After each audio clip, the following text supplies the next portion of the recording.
Yes, Bayad. Good morning, everybody. Maaga kaming pinagpinitensya sa aming location. Dito sa may Barangay San Jose, Piñaranda, Nueva Ecija. Bunso dito pong walang kaabog-abog at walang pasintabing brown out. Despite ito ay naglast ng almost 30 minutes, siyempre, hindi napapanahon, di po ba? Yung mga puyat, katulad ng aking anak na si Mark Aris, nasa call center. Noon pa lang dapat matutulog, 5 o'clock.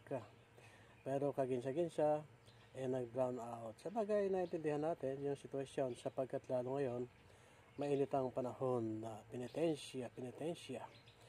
Speaking of penitensya, dito sa Pinas para sa ating mga careers at mga friends dyan sa bansang Banyaga.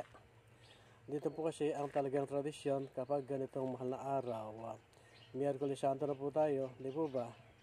Yung pagbasa ng pasyon ang laganap.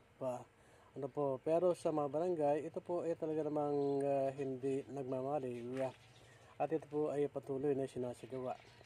Lamang sa medyo talagang bayan-bayan na, tulad po dito sa amin, ang pinagpapagirapan ng pasyon, lalo sa kabayanan, ay sa mga chapel na lang po ng barangay. Hindi tulad po nung dati na sa mga purok-purok lang, meron, dito naalala ko kapag ganitong pasyon, nung nandiyan pa ako sa Aliaga, nung tayo binatingting pa, ito yung sinasamantala ng kabataan. Nagtitipon-tipon po kami noon kapag ganitong panahon at babasa ng konti, pupunta doon sa pinagpapagirapan ng mga pasyon. Doon po ang pagkain ay libre. Usong-uso po dyan yung munggo at saka yung tawag doon, yung hindi ko na ma-recall. Sabi sabihin, yung po mga panahon na yan, bahagi nating kasaysayan. Sapagkat ngayon nga po tradisyon na hindi magmamaliw at nakakintal sa puso at isipan ng ating mga kaliping Pinoy. Sapagkat yan itatak Pinoy. So, bukas, 17 and 18, nagpit po ang pinagbabawal ng COMELEC ang pagkampanya sapagkat free time at lokal na mga kandidato ang may espasyo ngayong mapanahon ito start noong 28 ng Marso 17-18 bukas sila po ay time out.